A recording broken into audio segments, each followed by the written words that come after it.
갈등이 중국 내에서도 지금 막 보여지고 있거든요. 실제로 격대 지정을 통해서 시진핑 다음이 후추나로 이제 지정이 돼 있었는데 최근에 공식 석상에 나오고 있거든요. 후추나가. 이런 정황들이 나오는 거예요. 계속. 트럼프 1기 때 국가안보보좌관을 했던 그 마이클 플린이 시진핑이 위험하다, 실각된 것 같다. 중국이 청년 실업이 정말 심각합니다. 탕핑족 포함하면 이게 46.5%라는 거예요. 부동산 금융 지원하고 주식시장 부양책을 쓰고 300조 이상은 쓰지 않았겠냐.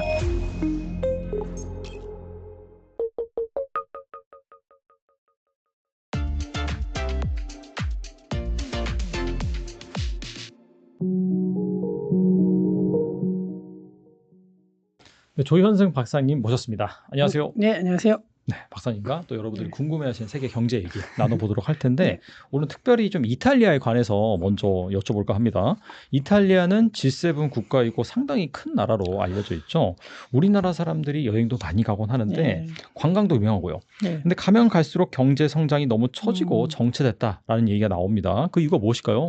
사실 뭐 이탈리아가 처지기 시작하고 경제가 조금 둔화되고 한 게 이미 90년대부터긴 해요. 아주 최근의 일은 아니긴 합니다만, 근데 이제 그럼에도 불구하고 그렇다고 이탈리아가 뭐 후진국이 되냐면 절대 그렇지는 않죠. 여전히 선진국이고 여전히 상당히 고소득 국가인 건 맞습니다. 물론 이제 이탈리아 지역 내에 뭐 남부와 북부의 그 엄청난 격차가 있고 뭐 이런 것들은 있지만 여전히 이탈리아는 선진국이고 잘 사는 나라이지만 이게 이탈리아 경제에 대해서 이제 그 히스토리를 잠깐 이제 개략적으로 보자면요. 그러니까 60년대에는 5% 이상의 상당히 고성장을 했어요. 그래서 굉장히 그 이탈리아가 빠르게 성장을 했고, 근데 70년대에 오일 쇼크로 인해서 이제 일시적으로 좀 성장률에 등락이 있었다가 90년대부터 조금 이제 그 저성장이 됩니다. 이때가 그러니까 언제냐면 경제 성장률이 한 1에서 2% 정도. 그러니까 그 전에 이제 60년대에 5% 이상의 고성장이 안 나오는 거죠. 근데 여기까지만 해도 괜찮았는데 2000년대에 들어가서는 0에서 1%의 성장률로 떨어집니다. 거기다가 마이너스 성장까지도 막 나와요. 2000년대에 들어가서 이미. 그런 상태에서 2008년도가 아마 이탈리아가 피크였을 겁니다. 이탈리아 GDP가 2008년도가 피크고 그 이후에 정체 내지는 마이너스 오다가 요즘 들어서 겨우 그만큼이 됐거든요. 그러니까 2008년부터 지금까지 0% 성장을 했다고 보면 됩니다. 이 정도로 굉장히 안 좋고, 근데 그러다가 2023년까지는 더 안 좋았는데 2024년에 0.7% 성장을 했고 올해는 1%를 넘길 걸로 전망이 되고 있어요. 그래서 이탈리아 경기가 회복된다고 막 여기 언론에 나와가지고 회복이 된다 해서 어느 정도인가 봤더니 1%가 회복인데, 근데 이게 지금 EU 전체로 봤을 때는 평균 이상입니다. 예, 그러다 보니까 이탈리아가 굉장히 항상 보면 EU 전체에서 평균보다 낮은 상태에 있었는데 최근 들어서 보니까 그래도 그거를 좀 넘어섰고, 어쨌든 EU 전체에서 인구나 경제력이 차지하는 비중이 높은 나라 중에 하나인데 여기가 이 정도 되니까 그래도 회복되는 거 아니야? 이제 이런 얘기가 나오고 있고요.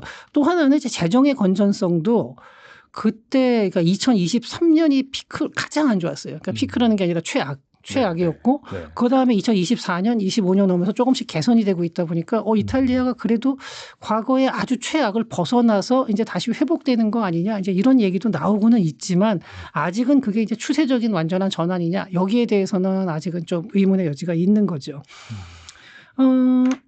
GDP가 2000년대에서 2000년대 초중반까지는 그래도 많이 성장을 했죠. 근데 이제 2000년대 후반부터 시작해서 2010년대 들어서는 오히려 확실하게 GDP 자체가 아예 명목 GDP 자체가 쇠퇴를 했어요. 그러니까 이거는 굉장히 심각했던 거죠, 이 당시에. 자원 GDP를 2000년에 US 달러로 하면은 그러니까 1조 달러를 조금 넘었었거든요. 그리고 2010년에는 2조가 넘었어요. 2조 1360억 달러가 됐었고요. 그러다가 2015년에 다시 1조 8300, 그러니까 줄었죠. 2010년에 2조 1000억이 넘었었는데 2015년에는 1조 8천억 달러 수준으로 떨어졌고 2020년에도 계속 1조 8천억 달러 수준에서 2023년에 들어오면은 이제 이게 2조 2,500억. 그러니까 이제 이게 2010년도랑 비슷한 숫자인데 인플레이션 이런 거 감안하고 하면은 이거 사실은 더 하락한 거죠. 요새 굉장히 인플레이션이 심한데. 어쨌든 지금 이탈리아의 경제가 그런 상황입니다. 그러니까 완전히 막 그냥 바닥을 치다가 요즘에 보니까 어디 조금 살아났는데 약간 이 상태인데 여기서 과연 이게 추세적 상승이냐 아니면은 일시적인 거냐에 대해서는 이제 의견이 좀 엇갈리고 있는 거죠. 사실 우리나라도 뭐 잠재 성장률 내려가고 저출생이다 뭐 이러면서 말이 많은데 우리나라는 제가 알기로는 2008년도랑 비교를 해보면 거의 2배 가까이 GDP가 는 걸로 그럼요. 알고 있는데 네, 우리는 많이 올랐죠. 이탈리아는 뭐 거의 제자리 수준이니까 한국보다 훨씬 심각하다 그렇게 볼 수가 네. 있겠네요, 진짜. 네. 그리고 이탈리아 하면 재정 상태가 나쁜 빚 많은 나라라는 그런 인식이 있습니다. 남유럽 재정 위기 때도 정말 곤욕을 치렀는데 얼마나 재정 상태가 안 좋은 걸까요? 일단 이제 이탈리아의 재정 상태가 그리스에 이어서 그러니까 GDP 대비 부채 비율이 유럽에서 이제 두 번째인데 이게 그러니까 제일 나쁜 거는 전 세계로 보면 일본이죠. 근데 일본은 좀 특수한 게 그 대부분의 부채가 국내에서 소비가 되고 있고 뭐 이러기 때문에 그러니까 소화가 되고 있기 때문에 조금 상황이 다르고 이제 그리스가 최악인데 그리스는 그래도 요즘 들어서는 그 부채 비율이 조금씩 줄어들고 있어요. 개혁을 해가지고 좀 달라지고 있는데 이탈리아는 여전히 이제 GDP 대비 부채 비율이 140%대에서 유지가 되고 있는 상황입니다. 근데 최근 들어서 작년 재작년에 이제 개혁을 좀 했어요. 개혁을 해가지고 조금 개선이 됐는데 이게 과연 앞으로도 계속 개선이 될지 여기에 대해서는 얘기가 많습니다. 사실 이 OECD에서 이탈리아에 대해서 이제 컨트리 리포트가 나왔는데 거기서 어떻게 나왔냐면은 이탈리아가 그동안 이제 이렇게 어려워진 원인에 대해서 상당히 그 고령화도 영향을 주었는데 거기다가 이제 굉장히 방만한 그 운영을 했어요. 대표적인 게 슈퍼보너스 이걸 많이 지적을 합니다. 이거 우리나라 언론에서도 보도가 된 적이 있죠. 슈퍼보너스에 대해서. 이게 뭐냐면은 주택과 건물의 에너지 효율을 개선하는 비용의 최대 110%를 5년 동안 공제해 주는 주택 개조 프로그램입니다. 그러니까 이게 뭐냐면은 집에다가 뭐 태양광 설치하고 뭐 에너지 효율 높이고 뭐 이렇게 하면 정부에서 그 비용에다가 그 비용의 110%를 주는 거예요. 더 주는 거네요. 더 주는 거죠. 예. 이렇게 했는데 정부가 처음에 예상했던 것보다 비용이 몇 배가 더 나오는 거예요. 근데 그 과정이 정말로 그래도 그 돈을 들여서 에너지 효율이 개선이 됐냐? 별로 효과는 없고 상당 부분이 부패로 빠져나갔다라는 거예요. 돈 어떻게든 받아먹으려고. 네, 그거 받아먹고 공무원들하고 결탁. 이탈리아나 스페인 같은 경우가 이제 좀 그 부패 지수가 높은 나라 중에 하나인데 여기서 보면은 이제 그 결탁을 하면서 그게 공공 사업자들한테 다 이제 뭐 여러 종류의 뭐 별별 트릭이 다 나오면서 이제 다 돈이 새 나가고 가정에서도 그 불법적으로 받는 것들이 많았었죠. 이게 2023년까지 지속이 됐거든요. 그래서 이게 끝나면서 2024년부터 이제 조금 이제 회복이 된 거고 이게 굉장히 심각했어요. 그 당시에 보면 GDP가 그러니까 재정 적자분이 GDP의 7%를 훨씬 넘어가요. 7.6% 막 이렇게 됐는데 이게 EU 평균이 한 3.8%니까 2배 정도 되는 거죠. 네, 이런 식으로 재정 적자는 계속 누적이 되고 안 그래도 안 좋은 상태에서 재정 적자는 계속 누적이 되고 그렇다고 경기가 좋냐? 그렇지도 않아요. 그러니까 그때 보면은 노동 생산성이 이게 OECD 리포트에서 보면요. 2010년하고 지금하고 비교해 보면요. 오히려 노동 생산성이 후퇴했어요. 그러니까 2010년을 하회하는 수준의 노동 생산성인데 이게 뭐 이러다 보니까 경제는 제대로 살아나지 않고 이게 부채가 늘어도 GDP 자체가 많이 늘면은 GDP 대비 그 부채 비율은 줄어들 수가 있는 건데 GDP는 아까 제가 말씀드렸다시피 오히려 약간 감소한 추세거든요. 2010년 이후로. 근데 부채는 엄청나게 늘어나고 있는데 여기다가 슈퍼보너스 같은 이런 그 방만한 운영을 했다는 거예요. 그게 물론 이제 필요한 일일 수도 있고 하지만 그것도 제대로 할 때 그 효과가 있는 거지. 저런 식으로 마구잡이로 퍼주는 식으로 이제 하고 나니까 이 부채는 엄청나게 갖고 이게 이제 후세대에 다 짐이 되는 거거든요. 후세대가 아니라 당장 짐이 들어오는 거죠. 근데 이렇게 됐고요. 그래서 OECD 리포트에서는 뭐라 그러냐면 먼저 일단 부가세를 확충하고 그러니까 정책 제안을 한 거예요. 여기서 보면 이게 아주 세부적인 것까지는 건드리지는 않았지만 이제 큰 흐름으로 OECD에서 부가세를 확충하고 그다음에 재정 지출 관련 시스템을 개선해서 GDP 대비 부채 비율을 확 낮춰야 된다. 그러니까 공공부채 비율을 낮춰야 되고 두 번째는 노동 생산성 제고를 위해서 시장 경쟁을 촉진해야 된다. 그리고 고등교육을 강화하고 행정 절차 개혁을 해야 된다라고 했는데 이게 이제 뭐냐면 이탈리아의 고질적인 부패를 좀 개선해야 된다는 건데 여기 구체적인 방안까지는 이제 아무래도 OECD에서 나오는 컨트리 리포트에는 그런 구체적인 방안까지는 안 나오고 정책 방향만 제시하는데 이제 이런 얘기를 합니다. 그래서 그 다음에 이제 뭐 대중교통 개선하고 건물의 에너지 효율화 뭐 이런 얘기도 하는데 그 돈을 그렇게 퍼 부었는데도 불구하고 건물 자체의 에너지 효율은 여전히 또 낮다고 평가가 되고 있거든요. 그러니까 이렇게 보면은 이탈리아가 그동안 어떤 정책으로 뭘 해서 돈을 쓴 건지 돈을 어마어마하게 들였는데 뭘 했는지를 모르겠는 거예요. 네, 이제 이런 상황인데 그나마 이제 그래도 2024년하고 25년은 그래도 좀 나아지고 있다라고 하니까 그래도 이탈리아가 요새 회복된다 막 이 기사가 이렇게 나왔어요. 많이 우리나라 언론에도 나오고 뭐 유튜브에도 보니까 그런 얘기들이 나오는데 그 회복된다는 게 제가 보기에는 추세적 반전이라고 보기는 조금 어려울 것 같고 그리고 회복된 정도도 사실 좀 미미합니다. 최악을 벗어난 거는 맞습니다. 그리고 이제 방향을 조금씩 틀고 있는 것만큼 맞기 때문에 그래도 기대할 만한 요소는 상당히 있죠. 예. 근데 그렇다고 해서 아직까지 크게 이렇게 안심할 만큼 이탈리아가 본격 궤도에 올라왔다 이렇게 말하기에는 또 조금 성급한 면이 있고요. 말씀 들어보니까 거의 그 기저 효과 관점에서 네. 살짝 반대입니다. 그 정도로 이해하는 게 합리적인 수준 같네요. 근데 약간 정책 기조가 조금 바뀌는 면이 나타나고는 있습니다. 그래서 그게 이제 그런 그 기조가 유지가 계속 된다면 네, 이탈리아가 다시 또 아직 기술력도 있고 괜찮은 여러 가지 면에서 제가 지금 이렇게 안 좋은 면을 많이 말씀드렸지만 이탈리아가 그래도 상당히 제조업 경쟁력도 있는 나라고 또 기본적으로 관광으로 깔고 있는 것도 있고 해서 회복을 하려면은 충분히 할 수도 있는 나라입니다. 예. 그리고 이탈리아가 청년 실업률이 높고 유능한 젊은이들이 뭐 영국, 네. 독일로 빠져나가는데 이건 또 무슨 얘기인가요? 지금 이탈리아 고용 시장을 보면은 이탈리아의 실업률이 한 6% 됩니다. 이거 6% 자체도 좀 높은 편이긴 하지만 그렇죠. 이 정도는 그래도 뭐 많이들 다른 나라에서도 보이는 숫자인데 이게 청년 실업률은 20%를 넘는 걸로 나와요. 우리나라에서 보면은 실업률이 뭐 3%, 5% 이렇게 된다 그래도 상당히 높다 그러는데 20%면 굉장히 높은 거죠. 그런데 그럼 고용이 된 사람들은 월급을 많이 받냐? 그게 또 아닌 게 이게 실질임금이 이건 실질임금 계산은 그 기구마다 좀 나오는 게 다른데 저는 여기 지금 이거는 저기죠. 그 유로스탯에서 나온 거인데 여기서 보면은 이탈리아의 실질임금이 2021년에서 2024년에 마이너스 7.5%. 그러니까 임금은 그대로인데 네. 물가는 계속 오른 거예요. 2020년대에 들어와서. 독일과 일본도 좀 그렇긴 한데 마이너스 2%입니다. 그러니까 이탈리아가 7.5%인데 EU 평균은 한 마이너스 0.5%에서 마이너스 한 1% 사이로 왔다 갔다 하거든요. 그러니까 이탈리아가 특히 더 안 좋은 거예요. 안 그래도 이탈리아가 그렇게 임금이 높은 이 편차가 커요. 북부 쪽은 좀 다른데 남부 쪽에 보면 임금이 굉장히 낮은 나라였거든요. 그런데도 불구하고 여기서 마이너스 7.5%예요. 실질 임금이. 이렇게 되니까 이게 근데 이 시기에 2020년대에 들어와서 미국은 플러스 5%예요. 실질 임금이. 그러니까 이런 식으로 차이가 나다 보니까 이탈리아에서 유능한 인재들은 자꾸 외부로 빠져나갈 수밖에 없고 그리고 이제 정말로 그 안 좋은 일자리를 가질 수밖에 없는 사람들만 자꾸 남게 되는 거거든요. 근데 이게 정말 인재 유출이 나오는 전형적인 패턴이에요. 그다음에 이게 이렇게 되는 게 이탈리아의 또 고용구조, 노동시장하고 관련이 있는데 이탈리아는 일단 15명이 넘으면은 무조건 노조를 만들어야 돼요. 그러니까 노조가 설립이 의무화돼 있어요. 그러니까 우리나라에서도 왜 피터팬 증후군이라는 말을 쓰죠. 중소기업에서 중견기업으로 들어가는 순간에 중소기업 때 받던 여러 가지 세제 혜택이나 많은 혜택들이 사라져요. 그래가지고 일부러 그걸 안 넘어가게 유지하려고 하는데 이탈리아는 그게 숫자가 15명입니다.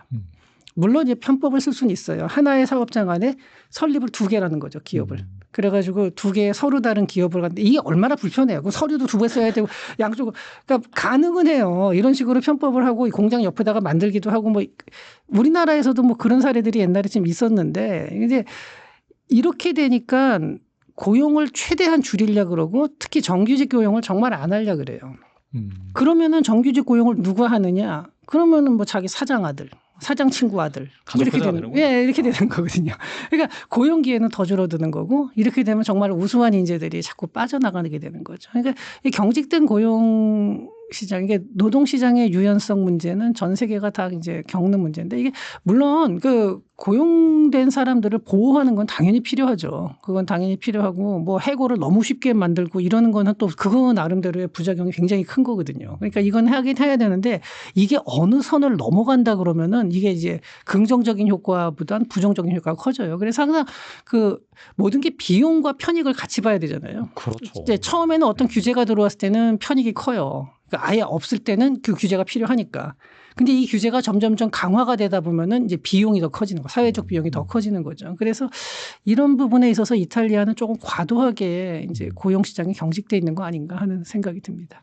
이탈리아에 대기업이 거의 없고 다 중소기업만 있다는 게 방금 말씀하신 그 이유 때문이네요. 막 생각해 보니까. 네, 그러니까 물론 그 역사적인 탓도 있습니다. 이런 제도도 있는데 사실 이게 맞물려요. 그러니까 역사적으로 이탈리아는 굉장히 분권화된 나라였고 통일된 지가 얼마 안 됐잖아요. 과거에 그러니까 고대 로마 때 말고 그 이후에는 계속 분단이 된 작은 나라들인데 그게 이제 나중에 와서 굉장히 현대에 가까이 와서 이제 통합이 된 거거든요. 그러다 보니까 각 지역별 지역 특색도 강하고 그러니까 전국 단위의 유통망이나 전국 단위의 사업체라는 게 사실 갖춰지는 속도가 굉장히 늦었어요. 그렇다고 산업혁명을 빨리 받아들여서 빨리 산업화했냐 그것도 아니거든요. 그것도 좀 늦었고 그러다 보니까 이탈리아는 과거의 시스템이 계속 유지가 되고 이러다 보니까 이런 지금 극단적인 제도도 사회에서 용인을 하게 된 거죠.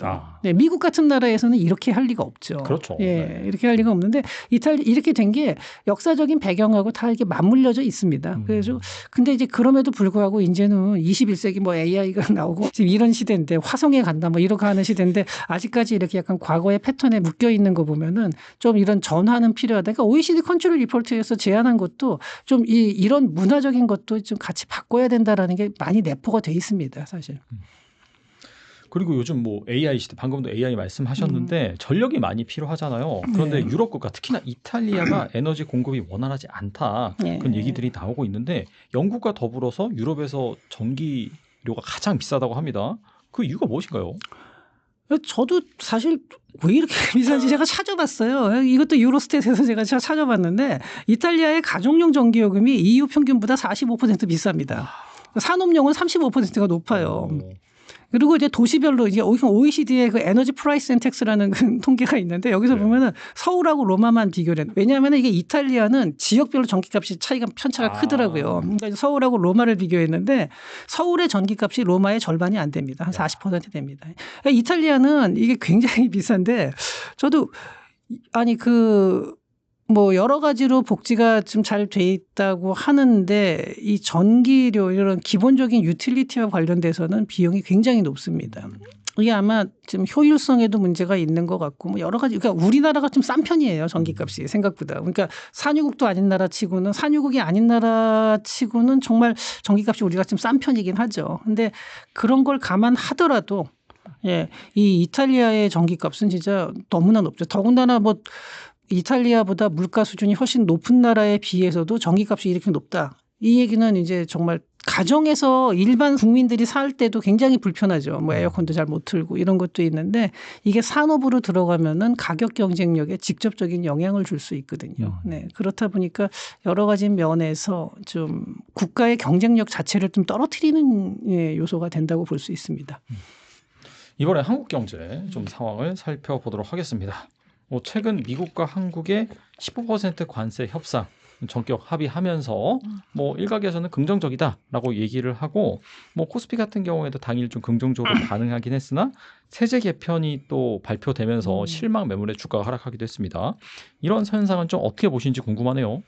사실 제가 이제 주식 전문가가 아니고 투자 전문가가 아니기 때문에 단기적인 등락에 대해서는 말씀을 잘 못 드리겠는데 주식 시장이라는 게 뭐 여러 가지 변수에 의해서 영향을 받고 돌발 변수들도 많고 하지만 근본적으로 장기적인 추세로 봤을 때는 역시 기업의 실적이라든지 전체 시장의 성과에 영향을 받거든요. 그게 근본적인 거죠, 사실. 근데 그런 면에서 봤을 때 이번 정권 초반에 주식 시장이 싹 올라간 거는 뭐 상법 개정에 대한 기대감이라든가 이제 이런 부분들이었고 그러면서 해외에서도 많이 투자가 됐지만 근본적인 기업 환경 개선이 있었느냐 여기서 볼 때는 사실 그런 부분들은 또 이제 눈에 띄지는 않죠. 또 이번에 세제 개편안도 그렇고 여러 가지 노동 관련된 규제들 뭐 주 4.5일제라든지 아니면은 뭐 노란봉투법이라든지 이런 것들이 물론 그 법안을 발의해서 뭐 그 법안 자체의 의미는 있고 또 그것도 이제 그 추진하는 쪽에서 얘기를 들어보면 충분히 설득력이 또 있는 얘기들도 있습니다. 하지만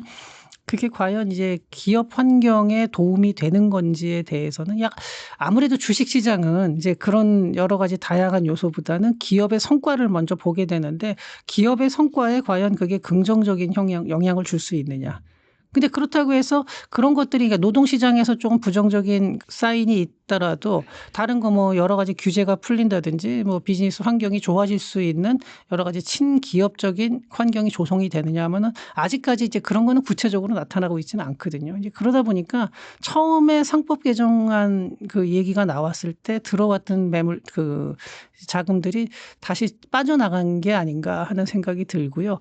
장기적으로는 뭐 지금 저는 이제 전반적인 기업 환경이 어떻게 조성되느냐 이걸 봐야 되고 그다음에 이제 대외적인 변수들도 많이 있고 또 그런 것들이 단기적으로 여러 가지 이제 주식 시장의 등락을 좌우할 수는 있겠지만 근본적으로 우리나라 내에서 국내에서 기업 환경 자체가 어떻게 되느냐 비즈니스 환경이 어떻게 될지 요걸 좀 여러분들이 좀 많이 봐주셨으면 좋겠어요. 저는 그래서 그런 면에서 지금 약간 이제 우려 때문에 이렇게 주식 시장이 다시 후퇴하고 있는 것 아닌가 하는 생각이 듭니다.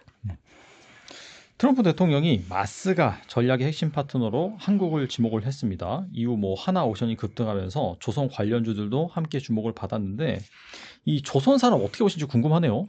그래가지고 이제 조선주가 많이 오르겠지라고 생각하시는 분들이 있을 수는 있지만 사실 뭐 주식을 해보신 분들은 다 아시겠지만 이런 거는 선반영이 됩니다. 그러니까 트럼프 대통령이 집권 한 직후에 그 처음에 이제 뭐 전화를 하고 이러면서 한국에다가 뭐 조선에 대해서 협력을 요청했다 얘기 나왔을 때 이미 한번 확 떴죠. 조선주가. 그러고 나서 요번에 또 이제 뭐 호재가 나오면서 또 조금씩 이제 주가에 반영이 됐는데 사실 그 조선이라는 게 그렇습니다. 이게 그 기업의 실적으로 연결되려면요. 보통 주문 받아가지고 배가 이제 건조가 되는데 뭐 2년에서 4년 뭐 이게 걸리거든요. 굉장히 장기간이에요. 그리고 계약 들어오는 것도 또 시간이 좀 걸리고 텀이 있어요. 근데 지금 주식시장에 반영된 거는 앞으로 그렇게 될 거니까 이제 선 반영이 된 거고요. 그래서 지금 거는 이미 반영이 된 거고 이제 앞으로를 봐야 되는데 저는 앞으로 남은 거 중에는 뭐 좋은 변수도 있고 기대가 될 만한 것도 있고 뭐 아닌 것도 있겠지만 가장 저는 지금 주목을 하고 있는 거 이게 어떻게 될지 모르겠다 싶은 게 중국 선박에 대한 입항료를 어떻게 설정할지. 분명히 얘기를 했었거든요. 미국에서. 미국 그때 이제 처음에 중국하고 관세 협상을 본격적으로 하기 전에 중국 선박에 대해서 미국으로 들어올 때 뭐 입항료를 100만 불씩 받겠다 뭐 이런 거 뭐 얘기를 나왔었는데 그게 진짜로 처음에 얘기한 대로 그대로 다 될 리는 없고 물론 상당히 조정이 있겠지만 그게 어느 정도 된다 그러면은요. 지금 중국으로 가는 그 수주 물량들이 상당 부분 한국으로 들어올 겁니다. 네, 이렇게 되면은 이거는 그리고 선주들 해외 선주 중국이나 뭐 미국 선주가 아니라 유럽에 있는 선주건 일본에 있는 선주건 중국 배를 쓸 수가 없는 거죠. 그렇죠. 예, 이렇게 되면 전 세계의 물량이 조선 그렇게 큰 배를 만들 수 있는 나라가 그리 많지 않거든요.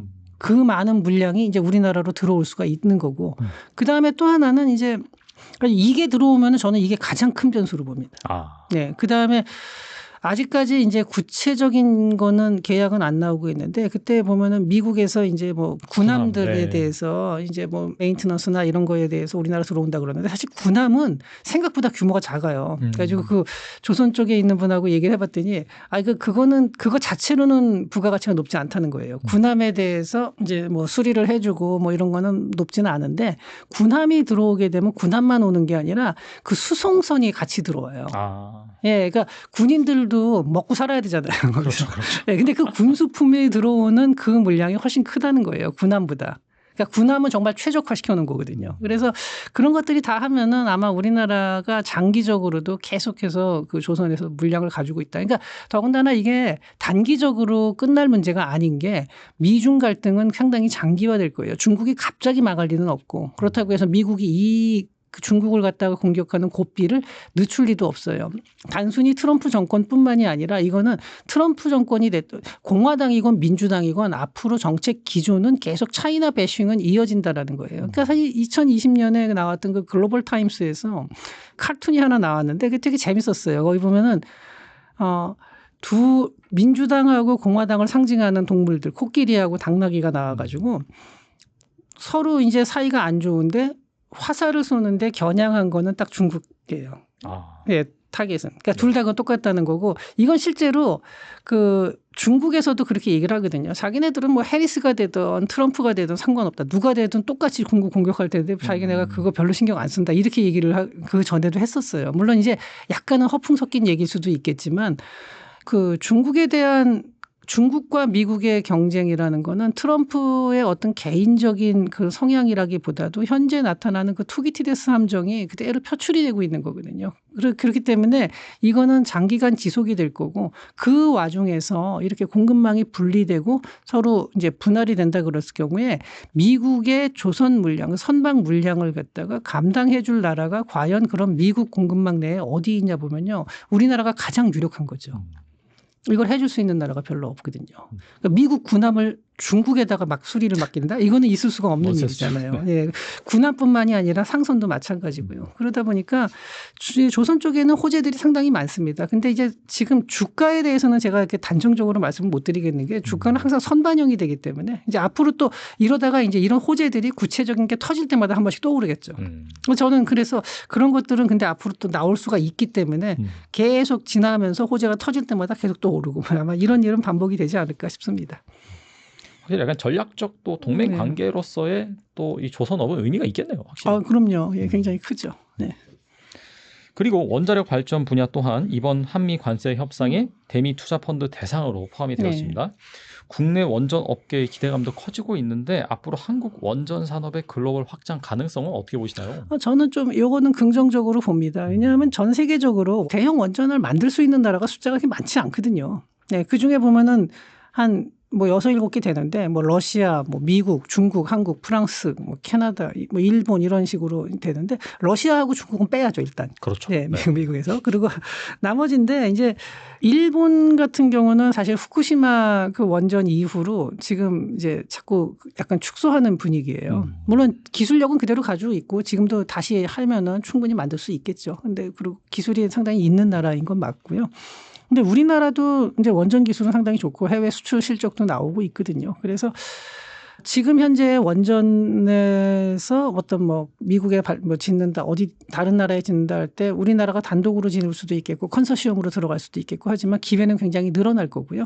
그다음에 또 하나 요새 이제 주목받는 게 SMR이죠. 그러니까 스몰 모듈러 리액터 그래서 작은 원전인데 작다 그래도 커요. 그러니까 기존 원전이 워낙 크니까 그거에 한 10분의 1이나 뭐 50분의 1 뭐 이렇게 줄인다 그래도 굉장히 크긴 커요. 근데 어쨌든 기존 원전보다는 굉장히 작은 거죠.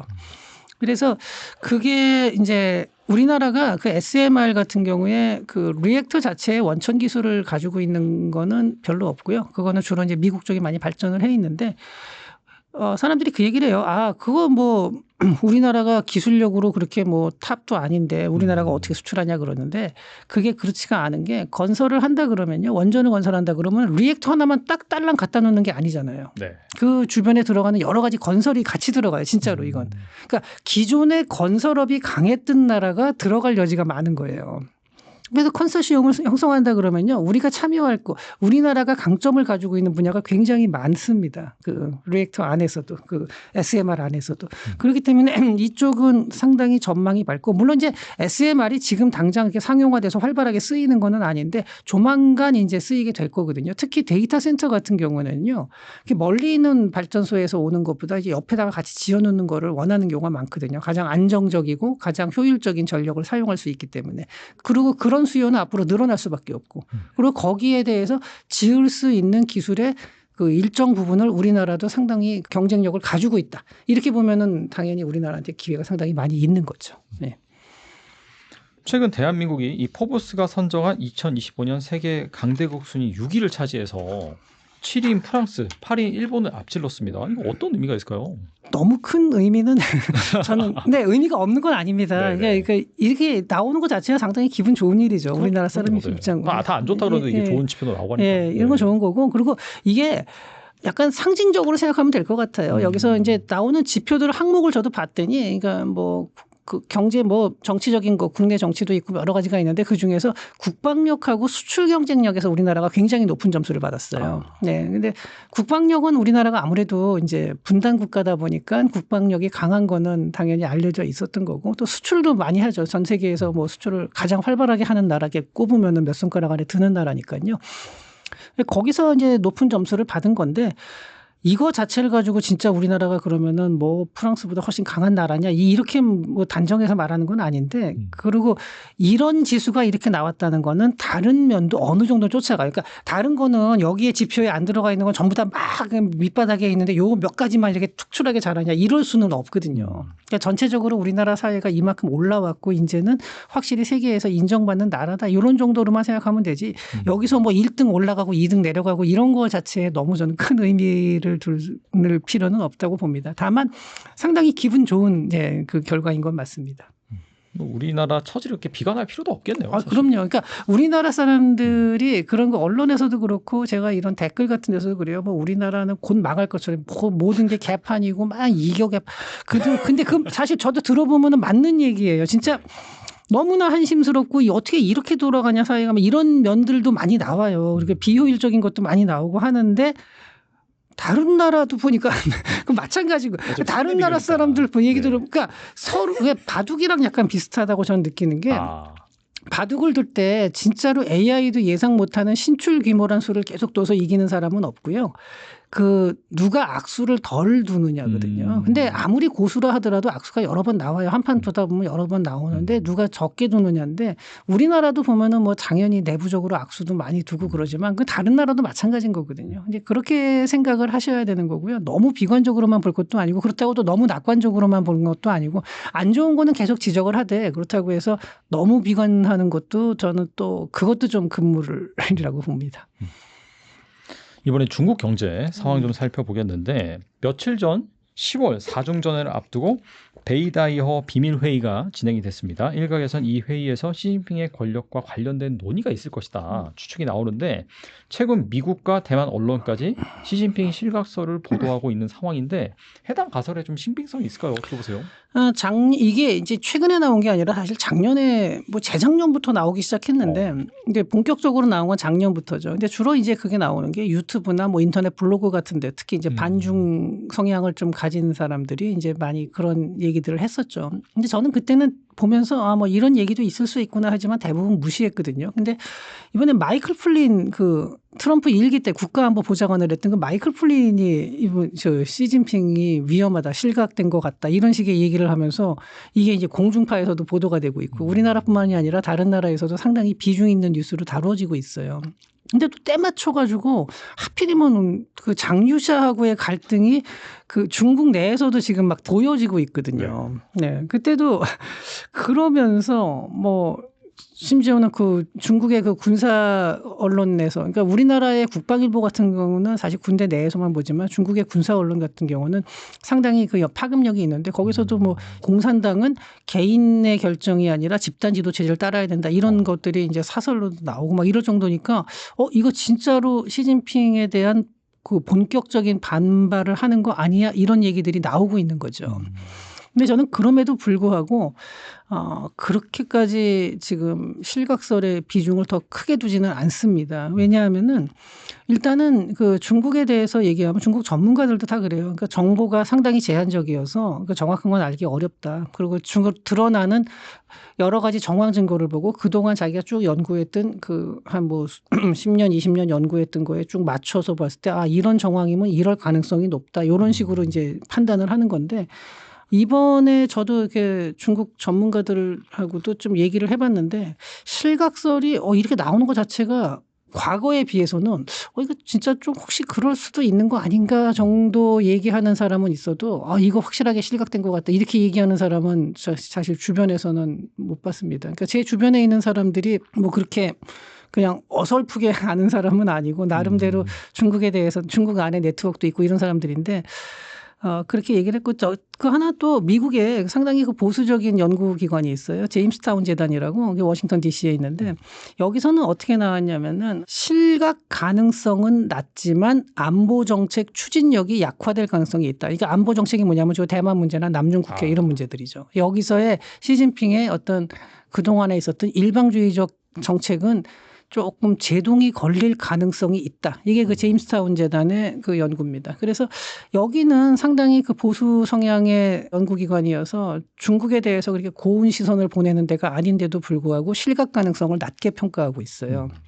대만에서도 얼마 전에 대만 그 총리 산하 기관에서도 실각 가능성은 조금 회의적으로 나온 그 보고서가 있었거든요. 네. 네, 그래서 실각 가능성 자체를 맞추는 건데 진짜로 근데 뭔가 그 내부에 문제가 있었고 시진핑이 과거에 비해서 여러 가지 이제 내부에서 불만들이 들어오는 거를 보면서 정책을 갖다가 조금 자기 마음대로 할 수 있는 그 추진력이 약화된 거 아니냐 이런 정도까지는 충분히 얘기할 수는 있죠. 근데 저는 이렇게 봅니다. 실각을 하건 어떻게 되든 간에 갑작스럽게 쿠데타를 통해서 시진핑을 끌어내릴 가능성은 사실상 그거는 정말 굉장히 낮은 가능성으로 보고요. 실각을 한다 하더라도 임기를 마친 다음에 영구 집권을 안 하고 이제 물러나는 형태가 되지 않을까. 왜냐하면 중국 공산당이라는 것 자체가 공산당의 권위가 무너지면 안 되거든요. 근데 시진핑을 그런 식으로 끌어내리는 것보다는 자연스럽게 끌어내리는 게 공산당에도 큰 문제 없이 시진핑을 이제 물러나게 할 수 있다. 이제 이런 거기 때문에 반대파에서 설령 실각을 시킨다 하더라도 그런 식의 극단적인 형태로는 안 할 거라는 거죠. 그리고 이제 그 다음을 봐야 돼요. 네. 그러면은 시진핑이 만약에 이제 물러난다고 하면은 누가 되느냐. 요새 이제 얘기 제일 많이 나오는 건 후춘화죠. 네, 아무래도 실제로 격대 지정을 통해서 시진핑 다음이 후춘화로 이제 지정이 돼 있었는데 네. 이제 시진핑이 그걸 무시하고서 후춘화. 그러니까 말하자면 폐황태자 같은 거죠. 그러면은 정치사에서 못 나오는 건데 최근에 공식 석상에 나오고 있거든요. 후춘화가. 이런 정황들이 나오는 거예요. 계속. 예. 그 다음에 왜 장유샤가 그때 시진핑이 그 전인대에서 나가는데 장유샤가 등을 돌리는 장면 뭐 이런 것들이 이제 크게 보도가 됐었고 시진핑의 측근이라고 군에다가 집어넣은 허웨이동하고 마오하가 사실상 군에서 축출이 된 거 뭐 이런 것들이 이제 이런 정황을 가지고 얘기를 하는 건데 근데 이제 그거는 정황이 그렇다 하더라도 그걸 실각까지 연결시키기엔 좀 무리라는 거거든요. 근데 어쨌든 이제 원로들의 집단 지도 체제 하에서 공청단 계열이 이제 집권을 할 가능성이 높다는 거죠. 만약에 시진핑이 이제 물러난다면은 그럴 경우에는 후춘화 뭐 아니면 또 얘기 나오는 것 중에 이제 왕량이라는 사람도 있고 한데 이제 후춘화가 지금 제일 많이 나오고 있고요. 얘기가. 근데 그럼 온건파가 나오면은 정책 기조가 바뀔 거냐? 별로 그렇지 않을 거라는 거죠. 그러니까 약간 마일드하게 바뀔 수는 있는데 조금은 더 그렇다고 해서 지금 시진핑하고 완전히 다른 형태 시장을 완전히 개방한다든지 완전한 자본주의 사회로 간다든지 이런 거는 아닐 거라는 거거든요. 지금의 체제는 유지가 된다라고 보고 있어요. 근데 저는 이거는 아마 중국 전문가들도 그렇고 정부에서도 그렇고 아마 많이 논의가 되고 있을 거고 준비를 하고 있을 겁니다. 그래서 이 두 가지 가능성 시진핑이 이제 영구 집권을 가능성하고 아니면 다음번에 이제 물러나면서 후춘화로 뭐 후춘화가 되든 누가 되든 간에 잠깐 바뀌게 되는 이 가능성을 놓고 연구를 하는데 근데 그렇게 극단적인 변화의 가능성에 대해서는 상당히 회의적으로 보고 있습니다. 아무튼 간에 이 시진핑 실각설이 장기화되는 배경에는 이 경제 위기가 자리하고 있다라는 분석이 많습니다. 네, 그렇죠. 시진핑 집권 이후 이 중국의 경제 성장률이 꾸준히 둔화가 됐는데 지금 중국 경제 상황이 얼마나 심각한가요? 사실 이게 올해 얘기가 아니라 뭐 미중 관세 이런 문제를 떠나서 벌써 몇 년 됐죠. 한 2, 3년 전부터 중국 경제가 어렵다는 얘기는 계속 나옵니다. 또 이런 얘기를 하면 또 어떤 분들은 야 내가 중국 가봤던데 뭐 활발하던데 그거는 그 지역 얘기고 중국 전체 통계를 봤을 때는 중국이 상당히 지금 경기가 어려워진 거는 맞고요. 특히 가장 이제 심각한 게 청년 실업입니다. 이 중국이 사실은 청년 실업률이 하도 높게 나오니까 그때 언제냐면은 이게 23년이죠. 23년에 그 중국의 청년 실업률이 이제 그 당시에 나왔던 게 뭐 19.6%로 발표를 했는데 그때 이제 베이징 대학의 장단단 교수라는 분이 이게 탕핑족이나 이런 걸 갖다가 전부 다 노동시장에서 제외하고 나머지만 가지고서 이제 한 거고 그 탕핑족 포함하면은 이게 46.5%라는 거예요. 근데 ILO에서 그 실업을 기준을 매길 때 일주일에 1시간 일하면은 고용이거든요. 근데 중국에서 요새 보면 기그워커들 많잖아요. 네. 배달하고 뭐 이러면서 일주일에 한두 시간 일하는 사람들도 많이 있을 수 있는데 이런 것들 다 포함했을 때 실업률이 46.5%라 그러면요. 제대로 된 직업을 가진 정규직을 가진 사람은 20% 미만일 가능성도 많다. 심지어는 그렇게까지 얘기하는 사람들도 있거든요. 그러니까 이런 거 보면은 중국이 청년 실업이 정말 심각합니다. 그러다가 이제 이게 2023년에 그러고 나서 더 이상 통계 발표를 안 하다가 갑자기 2024년 12월에 통계 뭐 방식을 바꿨대요. 근데 어떻게 바꿨는지 설명은 별로 없으면서 12월 달에 갑자기 청년 실업률이 14%대로 떨어졌다. 이거를 과연 믿을 사람이 누가 있겠습니까? 그러니까 이걸 가지고서 뭘 어떤 기준으로 했는지는 모르겠지만 잠깐 청년 실업률이 실제로 지금 보면은 뭐 아무리 못 잡아도 60에서 70%는 되지 않겠냐 이렇게 보고 있거든요. 우리나라도 청년 실업률이 상당히 요새 보면 전 세계가 다 그렇게 얘기를 하고 있는데 그렇다 그래도 이렇게까지 높진 않죠. 예. 그러니까 지금 중국은 굉장히 어려운 상황인데 여기다가 작년에 그래가지고 하도 이제 힘드니까 중국에서 3차례 대규모 부양책을 냈어요. 맞아요. 예. 그래가지고 작년 9월부터 10월 사이에 이때 들어간 돈이 처음에 이제 1차 9월 24일에 나와서 이때 중국 금융 쪽에서 제시를 해가지고 뭐 통화 정책을 완화하고 부동산 금융 지원하고 주식시장 부양책을 쓰고 이러면서 쓴 돈이 190조 원입니다. 이때 발표한 게. 그다음에 이게 9월 24일이고요. 그다음 10월 8일에는 얼마를 또 얘기를 했냐면은 이게 약 36조 원. 아까보다는 상당히 작죠. 190조 원에 비해서 36조 원이면은 굉장히 적은 액수로 보이지만 과연 36조 원이라는 게 적은 액수냐? 이거는 38조 원. 네, 이거는 이제 지방 정부 부채 해소하고 지방 인프라 확충 뭐 이런 거에 관련된 돈을 쓰고요.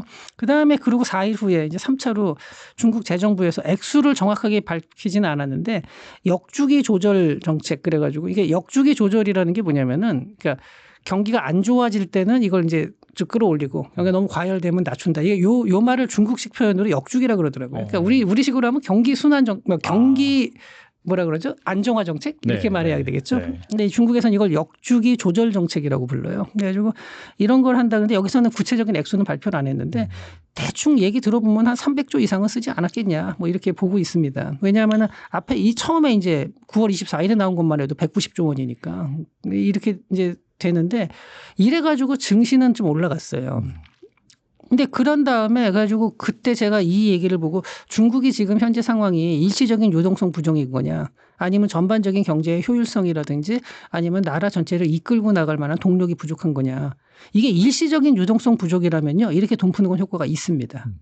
어떤 금융위기가 순간적으로 왔다든지 이럴 때는 이런 거 가능한데 중국은 사실 그런 상황은 아니어서 저는 요거를 갖다가 그렇게 긍정적으로 보질 않았고 저뿐만 아니라 이 당시에 외신에서도 대부분 이걸 좀 부정적으로 봤었죠.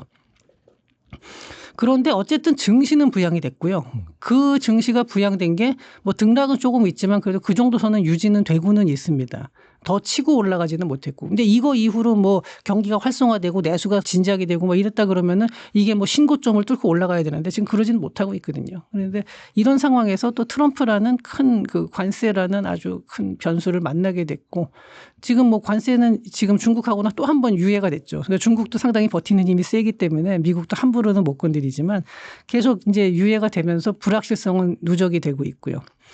근데 여기서 중국이 내수 부양책을 더 쓰기가 어려운 게 중국도 지금 GDP 대비 부채 비율이 중앙정부만 해도 70% 가까이 되거든요. 근데 GDP 대비 부채 비율 아까 뭐 다른 나라 뭐 이탈리아 140% 이렇게 얘기했으니까 이거 괜찮 절반밖에 안 되네 그러는데 이 문제는 뭐냐면요. 지방정부 부채를 뺀 거예요. 근데 지방정부 부채에 대해서 뭐 중국 당국에서는 뭐 GDP 대비로 봤을 때 30-40% 된다 이렇게 얘기를 하는데 그것만 해도 100%가 넘긴 하지만 그거 고지고대로 믿는 사람은 거의 없고요. 그 LGFB라 그래가지고 Local Government Financial Vehicle 그래서 그 중국 지방정부에서 운영하는 그 부동산 개발 프로젝트가 있는데 거기에 있는 것들은 정말로 이게 블랙박스예요. 정말로 얼마가 들어가 있는지를 모르는데 그 부채를 전에 보면은 뭐 컨설팅 회사 맥킨지나 보스턴 컨설팅 같은 데서도 거기에 대해서 추정을 하는데 그게 아마 GDP의 한 거의 100%를 넘어갈 거다라고 예상을 하고 있어요. 그럼 합치면 170% 되는 거거든요.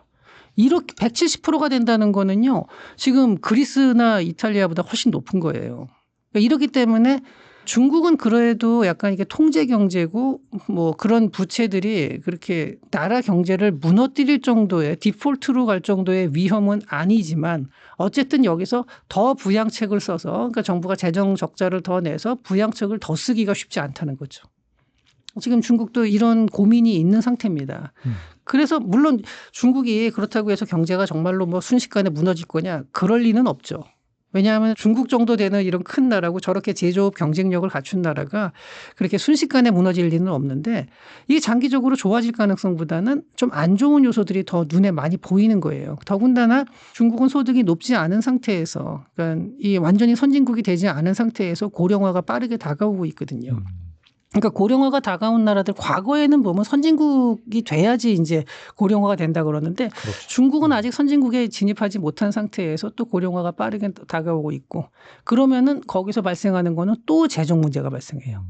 재정이 더 부담이 되는 거죠. 그러니까 이런 종합적인 거를 봤을 때 중국 경제가 좀 이렇게 지금 현재 상태에서도 청년 실업이 굉장히 높고 이렇게 답답한 상황인데 여기에 뭔가 희망이 보여야 되는데 이게 희망보다는 그러니까 희망적인 것도 있기는 있는데 그러니까 어떤 거냐면 대표적으로 중국에서 막 정부에서 프로젝트 돈을 막 투입해 가지고 AI 같은 딥시크 같은 경우는 굉장히 큰 성과를 냈고 뭐 양자 컴퓨터라든지 아니면 우주 항공에서 이런 거 보면 정말 중국이 아주 막 세계 최고의 기술을 가지고 이런 성과를 내고는 있는데 그게 과연 민간으로 파급이 되면서 정말로 내수를 진작하고 이 경제를 갖다 이끌고 나가는 힘이 되고 있느냐 할 때 보면은 그 힘이 조금 약간 약하다는 거예요.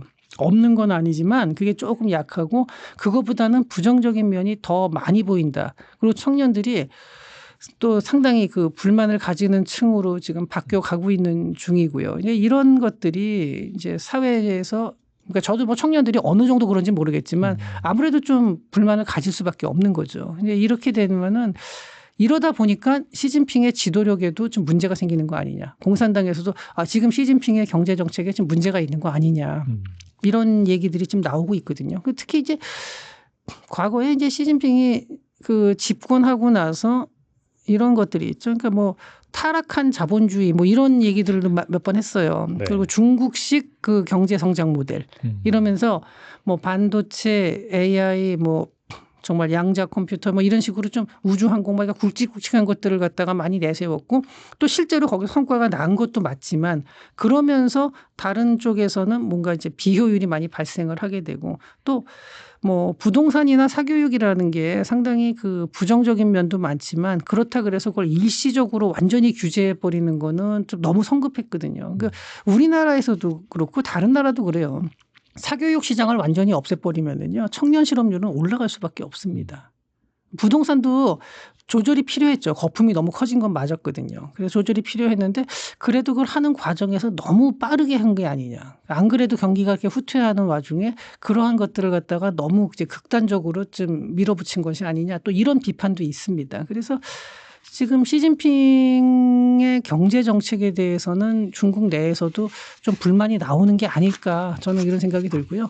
그런 것들이 종합적으로 나타나면서 이번에 그 시진핑 실각설까지 연결된 게 아닌가 하는 생각이 듭니다. 보니까 이 공급 과잉 이게 상당히 심각하다라고 하더라고요. 뭐 전통 제조업뿐만 아니라 뭐 전기차, 태양광, 신산업까지 이 공급 과잉이 누적되고 있는데 이러면서 또 뭐 최근에는 중국 배달 앱들의 뭐 출혈 경쟁 이런 것들이 심해가지고 음식값과 이 배송료를 모두 없앤 영원 배달까지 뭐 등장을 했다라고 하는데 이렇게 이 과도한 이 공급 과잉 뭐 구조조정 결과 무엇일까요? 이거는 이제 민간에서 자체적으로 싸운 건데 우리나라에서도 왜 뭐 배달의 민족하고 쿠팡하고 싸우고 서로 손해 보면서 출혈 경쟁을 한 적이 있고 뭐 이렇게 되는데 지금 현재 중국이 좀 그런 상황입니다. 사실 이거 10년 전에 한번 시작이 됐어요. 네, 그때 알리바바가 얼어머를 인수를 하고 그래가지고 그때 이제 메이턴이 있었는데 그 메이턴이 다중댐핑을 이제 인수를 하면서 둘이 그러면서 이제 막 싸우다가 여러 군데 싸우다가 이제 딱 두 개가 남으면서 말하자면 약간 소강 상태가 된 거죠. 출혈 경쟁이 이제 좀 잦아들었었어요. 10년 동안. 근데 이번에 이제 징둥이 들어오게 됐어요. 징둥 JD.com에서 배달 시장으로 들어오는데 그러면서 3파전이 되면서 이제 출혈 경쟁이 아주 심각하게 된 거거든요. 그러니까 뭐 메이탄에서는 음료, 영원 음료. 알리바바에서는 18위안을 결제하는데 18위안을 할인해 준다. 그러니까 자기네가 심지어는 음식을 갖다가 배달시켰는데 배달료 무료가 아니라 음식값도 내줄게 이런 것들이 나온 거예요. 저 같아서 열심히 먹었을 것 같습니다. 그러겠네요, 진짜. 당연히 그러겠죠. 뭐 25위간 결제 시 24위안을 할인해 준다. 이야. 야, 이러면은 정말 소비자 입장에서는 엄청난 혜택이죠. 아마 저는 한동안 배달 음식만 먹었을 것 같습니다. 근데 어쨌든 이제 이랬는데 이게 이렇게 되는 이유가 가장 큰 거는 이게 배달 자체 시장에 선점을 해서 상대방을 밀어내고 이제 다시 자기가 전체 시장을 갖겠다 이런 그 배달 시장 자체도 있는데 여기서 보면은 얼어머는 알리바바가 있고요. 이런 식으로 이 징둥도 보면 뒤에 JD.com이 있고 해서 이게 이커머스 기업들이에요. 그러니까 배달 시장을 자기네가 장악을 해서 상대방을 몰아내고 나면은 그 배달 시장의 소비자들을 자기네 그 이커머스 그 소비자로다가 끌어올 수 있다는 거죠. 그러니까 이쪽에서 손실을 좀 보고서 그 다음에 그 이후에도 단 처음에 출혈 경쟁뿐만이 아니라 그 이후에도 약간씩 손해를 보더라도 이 소비자들이 자기네 쇼핑몰을 이용해 주는 걸로 인해서 이익 보는 게 더 크다는 거죠. 그러니까 이 시장을 레버리지로 쓴다는 거예요. 그러니까 이렇게 되니까 엄청난 출혈 경쟁이 들어와요. 근데 세 기업 다 지금 자금력도 풍부해요. 그러니까 죽을 때까지 해보자 이런 거고 소비자들은 거기서 상당한 혜택을 본 거는 맞는데 이러다 보니까 중국에서 이제 정부에서 야 이거 니네 너무하잖아. 그래서 중국 이제 시장 규제 감독 기관이 있어요. 어디냐면 국가시장감독관리총국이라는 게 있는데 여기서 이제 지난 7월 18일에 다 불렀어요. 어러머하고 메이턴하고 징둥을 불러가지고 공정한 경쟁을 해라. 더 이상 출혈 경쟁을 하지 마라. 이렇게 얘기를 했더니 이제 셋 다 그래가지고 7월 달에 더 이상 출혈 경쟁을 하지 않겠습니다. 그리고 이제 발표를 했습니다. 근데 그래도 아마 또 뭐 뒤로 좀 할 수는 있는데 일단은 아까 말한 식의 극단적인 출혈 경쟁은 지금 잠깐 멈춘 상태입니다. 그리고 가고 있는데 이게 세 개의 기업이 동시에 세 개의 배달 앱이 계속 유지가 될지 그중에 하나가 뭐 물러날지 이거는 뭐 좀 더 지켜봐야 되는데 이거는 제가 보기에는 어떻게 보면은 그 더 뭐라 그럴까 이거 시장 경쟁을 통해서 소비자들이 이익을 보고 있는 거기 때문에 뭐 소비자 입장에서야 이걸 즐기면 되는 거고요. 그리고 기업이 정말로 어느 한 기업이 발을 뺀다 그러면은 뭐 그거는 그 중에서 가장 소비자의 선택을 받지 못한 데가 빠지는 거거든요. 굉장히 잔인하게 들릴 수는 있겠죠. 하지만 뭐 이건 시장에서 그 경쟁을 통해서 그렇게 결정되는 건 어쩔 수 없는 거고 그러고 나면은 시장이 이제 또 다시 좀 평온해지고서 일상적인 시장이 되는데 여기서 이게 끝난 게 아닌 건 게 언제든지 누가 들어올 수 있다는 거예요. 네, 해외 기업이 그러니까 중국 상황을 보면 해외 기업이 들어오기는 어렵지만 또 누군가가 또 들어올 수 있다는 거거든요. 그렇게 되면요 가격을 하나를 몰아낸다 해도 크게 못 올려요. 이거 경제학에서 리밋 프라이싱이라 그래요. 자기 스스로 가격을 제한하는 거죠. 그러니까 설령 독점 기업이 된다 그래도 가격을 그렇게 마음대로 못 올리게 되는 거고 이렇게 되는 거는 사실 소비자 입장에서는 굉장히 혜택을 본다고 볼 수가 있는 거죠. 그래서 이런 경쟁은 저는 그냥 이런 식의 경쟁이 있었구나라고 봐야지 이걸 뭐 꼭 같이 판단을 해서 이게 뭐 좋으냐 나쁘냐를 얘기하기는 좀 어려울 것 같습니다.